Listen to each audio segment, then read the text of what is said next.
பூஜை அறையில் மூச்சு பேச்சையின்றி மயங்கி கிடந்த ரயில்வே ஊழியர் மருத்துவமனைக்கு செல்வதற்குள் அநியாயமாக பறிபோன உயிர். நெஞ்சுவலி ஏற்பட்டு இறந்துவிட்டதாக கதறி அழுத மனைவி. அண்ணன் மரணத்தில் சந்தேகம் இருப்பதாக கொந்தளித்த தம்பி. போஸ்ட்மார்ட்டம் ரிப்போர்ட்டால் வெளிவந்த பகீர் உண்மை. திருமணமான 1.5 ஆண்டுகளுக்குள் காதல் மனைவியே கணவனுக்கு யமனாக மாறியது ஏன்? நடந்தது என்ன?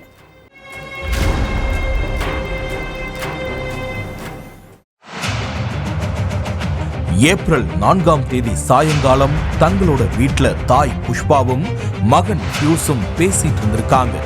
அப்போ புஷ்பாவுக்கு ஒரு போன் கால் வந்திருக்கு. எதிர்முனையில பேசினது வேற யாரும் இல்ல, மூத்த மகனோட மனைவி சிவானி தான். போனை எடுத்ததும், அத்தை, உங்க மகன் பூஜை ரூம்ல பூஜை பண்ணிட்டு இருந்தப்போ திடீர்னு மயக்கம் போட்டு கீழே விழுந்துட்டாரு, கொஞ்சம் வேகமா வாங்கன்னு சொல்லியிருக்காங்க. மகனுக்கு என்னாச்சோ ஏதாச்சோங்கிற பயத்திலையும் பதற்றத்திலையும் மகன் தீபக்குமார பாக்குறதுக்கு வேகமா போயிருக்காங்க தாய் புஷ்பா. கூட சின்ன மகன் பியூஸும் போயிருக்காரு. வீட்டுக்குள்ள போய் பார்த்தப்போ பூஜை ரூம்ல பேச்சு மூச்சு இல்லாம தீபக்குமார் மயங்கி கிடந்திருக்காரு. உடனடியா அவரை மீட்டு ஹாஸ்பிட்டலுக்கு அனுப்பி வச்சிருக்காங்க. ஆனா அவரை பரிசோதிச்ச டாக்டர்கள் தீபக்குமார் உயிரிழந்துட்டுதா சொல்லி இருக்காங்க.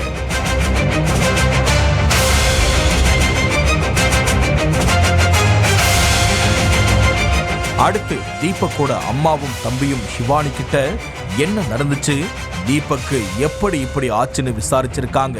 அதுக்கு சாயங்காலம் பூஜை ரூம்ல சுவாமிக்கு பூஜை பண்ணிட்டு இருந்தாரு. அப்போ திடீர்னு நெஞ்சு வலிக்குதுன்னு சொல்லி கத்துனாரு. என்ன ஏதுன்னு பாக்குறதுக்குள்ள பொத்துன்னு சுருண்டு விழுந்து மயங்கிட்டாரு. அதுக்கப்புறம் தான் உங்களுக்கு போன் பண்ணி விஷயத்த சொன்னேன்னு கதறி அழுதுகிட்டே சொல்லி இருக்காங்க தீபக்கோட மனைவி சிவானி. 29 வயசே ஆன தீபக் திடீர்னு நெஞ்சு வலியில இறந்துட்டாருன்னு சிவானி சொன்னதும் பியூஸால அதை நம்ப முடியல. அவருக்கு தன்னோட அண்ணன் தீபக் மரணத்துல ஏதோ மர்மம் இருக்குதுன்னு தோணி இருக்குது.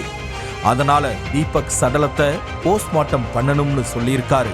முதல்ல சொந்தக்காரங்கெல்லாம் அதுக்கு எதிர்ப்பு தெரிவிச்சாலும் அண்ணன் கவர்மெண்ட் வேலை பார்க்கறான், திடீர்னு இப்படி நெஞ்சு வலினால இருந்துட்டான்னு சொன்னா அதுல ஏதாவது பிரச்சனை வந்தாலும் வரலாம், பேசாம போஸ்ட்மார்ட்டம் பண்ணிட்டா நாளைக்கு எந்த பிரச்சனையும் இருக்காதுன்னு சொந்தக்காரங்களை சமாதானப்படுத்தி இருக்காரு பியூஸ். ஆனா சிவானி தீபக்கோட சடலத்தை போஸ்ட்மார்ட்டம் பண்றதுக்கு ஒத்துக்கவே இல்லை. அதான் அவர் இறந்து போயிட்டதா டாக்டர்களே சொல்லிட்டாங்களே, பேசாம அடக்கம் பண்ற வேலையை விட்டுட்டு எதுக்கு போஸ்ட்மார்ட்டம் எல்லாம் பண்ணணும், இறந்ததுக்கு அப்புறமும் அவருடைய உடலை கூறு போடுறது என்னால தாங்கிக்க முடியாதுன்னு சென்டிமெண்டா சொல்லி தடுக்க பார்த்திருக்காங்க. போஸ்ட்மார்ட்டம்னு சொன்னதும் சிவானி பதற்றமானதை பார்த்த பியூஸுக்கு அவங்க மேல வந்த சந்தேகம் மேலும் அதிகமாக இருக்குது. ஒரு வழியா எல்லோரையும் சமாளிச்சு தீபக்கோட சடலத்தை மருத்துவ குழுவினர் போஸ்ட்மார்ட்டம் பண்ணிட்டாங்க. போஸ்ட்மார்ட்டம் முடிஞ்சதும் தீபக்கோட உடலை அடக்கமும் பண்ணிட்டாங்க. 2 நாளைக்கு அப்புறம் போஸ்ட்மார்ட்டம் ரிப்போர்ட் வந்ததும் ஒட்டுமொத்த குடும்பமும் அதிர்ச்சியில உறைஞ்சு போயிருக்கு.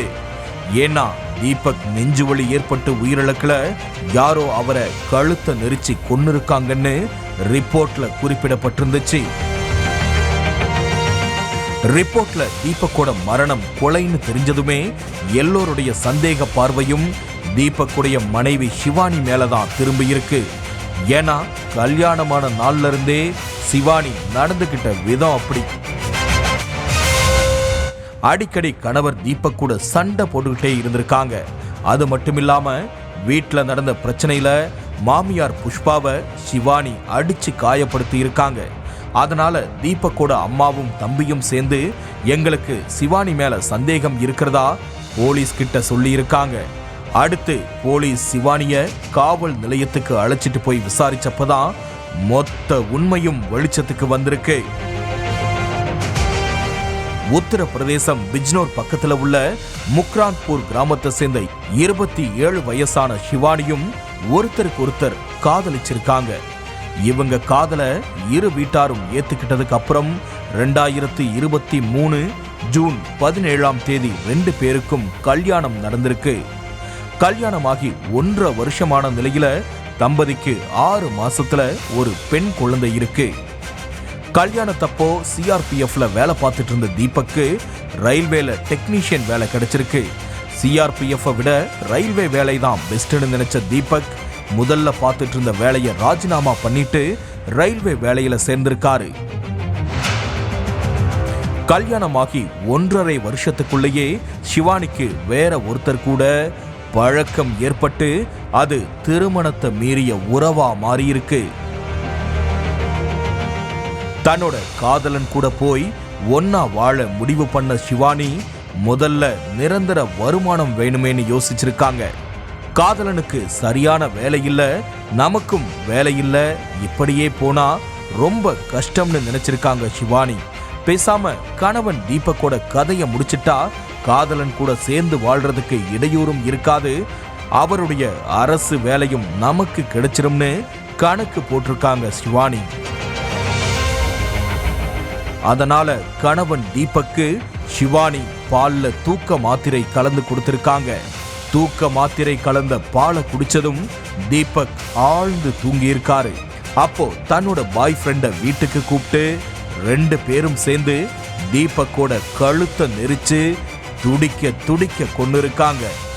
அதுக்கப்புறம் தீபக்குடைய சடலத்தை பூஜை ரூம் கிட்ட இழுத்து போட்டுட்டு பூஜை பண்ணிட்டு இருந்தப்பதான் திடீர்னு நெஞ்ச பிடிச்சுக்கிட்டே கீழே விழுந்து இறந்துட்டதா சொந்தக்காரங்க கிட்ட நாடகம் ஆடி இருக்காங்க.